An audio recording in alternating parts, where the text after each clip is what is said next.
187. First one was 209.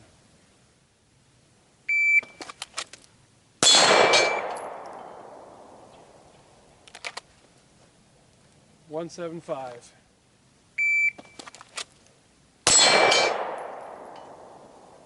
$190. All right, let me show you why I'm doing this. Come here. Hey guys, welcome out to the range.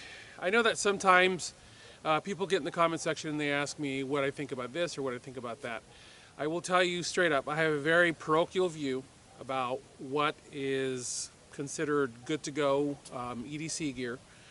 I have some very basic pieces that I wear every day. Doesn't matter what I'm doing, doesn't matter where I am. And I make that from the standpoint of whenever I'm at church, I specifically make sure that these items are on me, because churches are one of those types of places where you really have to worry about people wanting to attack because, you know, us dangerous Christians or something. So, first and foremost, what I wanted to show you is that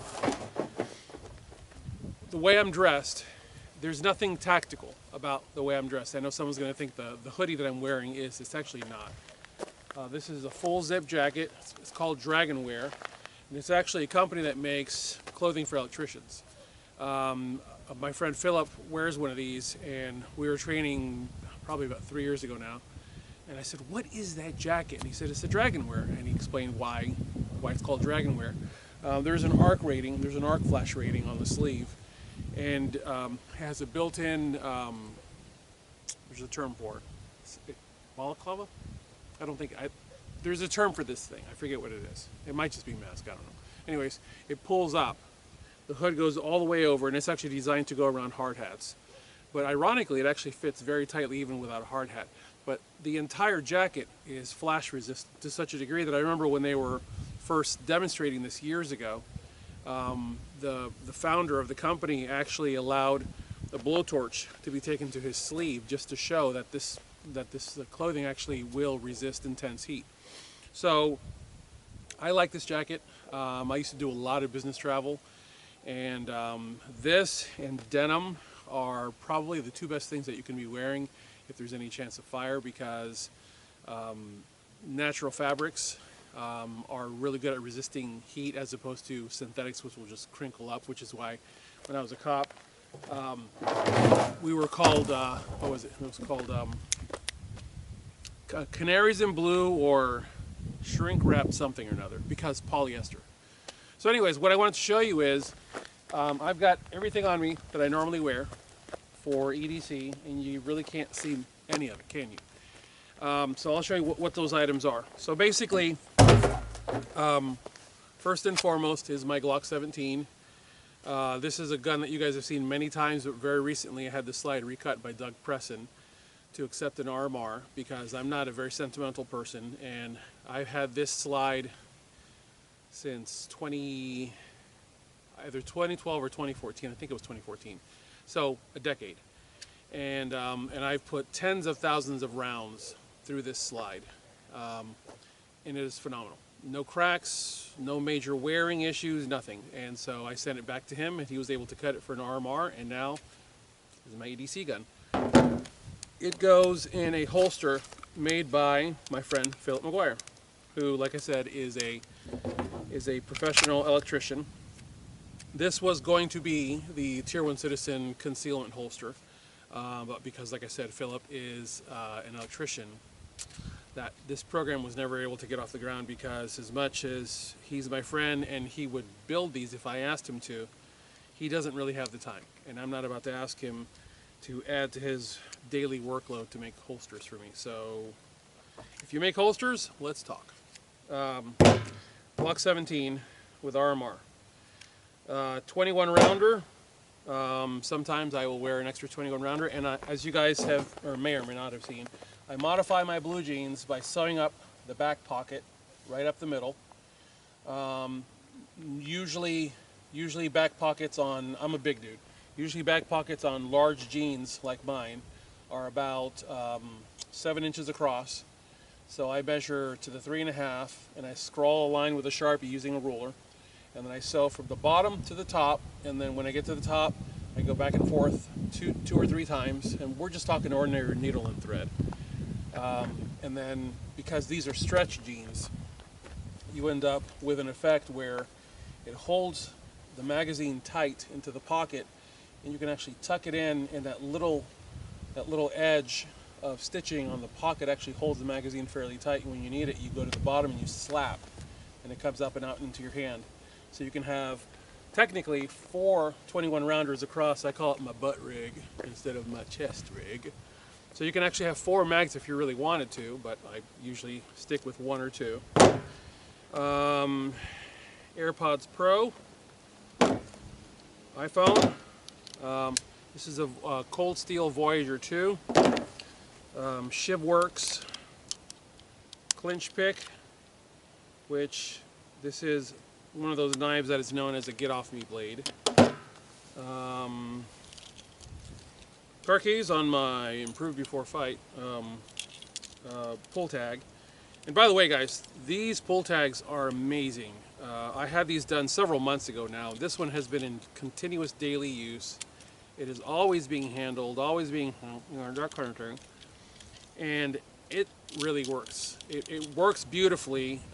It has very little evident wear, which is really nice, because these are actually these are real deal aviation pull tags that I just had to say improve before fight. So anyways, keys to the Forerunner.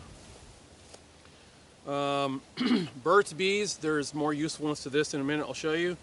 And then a mini Bic lighter, like a guy that I know, Seth Weller, many years ago said, why rub a stick when you could flick a Bic? I love it. And then my wallet, which is bicycle inner tube, and I've got my cards and whatnot wrapped up in that. And then my money clip, which is a gift from my wife. It's carbon fiber. And that, oh, and then the flashlight that I recently switched to. This is a Protac 1L AAA. It runs off of a single CR123 or a AA battery.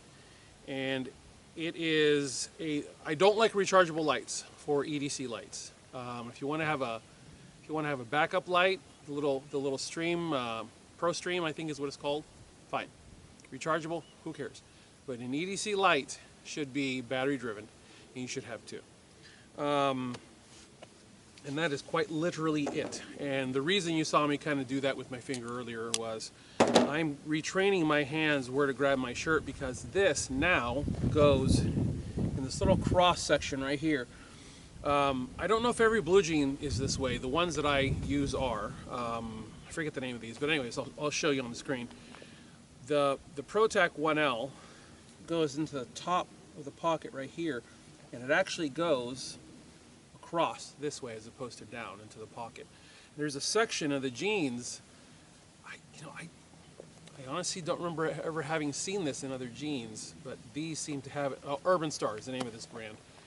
And the light actually slides into this little cross section of the pocket, and it goes this way as opposed to this way, which means it's less likely to get hung up when I'm pulling things out of my pocket, because that can happen. And the other thing that I was going to tell you, and I'll do this in a separate video, but the other thing I was going to tell you is whenever you set up your EDC light, notice how quiet that is? And that's because I put some Burt's Bees. Now, for those that don't understand, Burt's Bees is beeswax. Chapstick is petroleum based. Do not use chapstick for what I'm going to show you, because chapstick will degrade that O-ring, that red O-ring. You want to keep this O-ring supple, because in so doing it keeps this flashlight waterproof and dustproof. But it also keeps the light very, very quiet. Because if you're the type of person who rolls out their light to deactivate it so that it's not sitting there burning battery, which Streamlights have never really had that issue that I have found. If you're the person who rolls it out and you go to use the light, you want to be able to roll it in quietly before you draw the light, because when these things are brand new, they go, and so you want to keep things as quiet as possible. But that's it. There's nothing overtly tactical here. These are very basic things that I keep on my person. Why I do not carry medical? Because it does not fit into what I wear and how I'm dressed. If I'm not wearing this, I'm usually wearing just your standard golf shirt, a polo, no, well, like a polo shirt, 3 buttons, that's it. You guys have seen me wear those many times. I like things to be very simple, very user-friendly, and the reason I'm doing this video is the other day, my wife and I were talking, and I was explaining to her why I switched over to this flashlight as opposed to the one that I used to carry. And she said, the reason I'm asking is, everything you do for a reason. And I was just kind of curious. And that impressed me because it shows that she pays attention to what I do. And it touched me when she said, everything you do for a reason. Because it shows that she is noticing that I make an effort to do things that are logical and not just, my wild burning desire. Choose the things that you are going to wear on your person wisely, carefully, and you'll notice there's nothing, with the exception of the gun itself, there's nothing that I had on me that was crazy expensive. I think the second most expensive thing is the ShivWorks clinch pick. These are a little on the pricey side, but they're $125, I think is what I paid for this thing. And so they're not like a horrifically expensive blade. I mean, they're just, it's a very specific blade for a very specific purpose, which is why I have it. But I like things that are simple. I like things that work well, which is why, and I will say this in closing, which is why I switched over to the Protac 1L from Streamlight.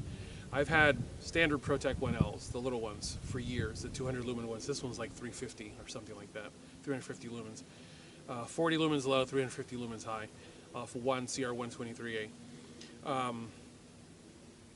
The Surefire, the Enforce light that I've been carrying for years, I went to use it recently for something that was kind of on the important side, and found that the light was considerably dimmer than it should have been, considering that I make it a point not to turn that light on. And I did some digging around and found that Enforce is still dealing with the vampire power issues that they have always had. I was told that it had been taken care of. It has not. So I'm sorry. I'm done with Enforce lights. So Streamlight, I've had them for years. Had lots of Streamlights. I've always had really good luck with them, and every Streamlight I've had for years is still running just fine. So take that for what it's worth. That's my 2 cents. And since I'm not supported by anyone, I get to speak freely. As always, I thank you guys for watching. I thank you for supporting me at tier1citizen.com so that this channel stays independent of corporate intrusion, which is why I just said what I was able to say. God bless you all. Get those guns out and practice. Have a good one.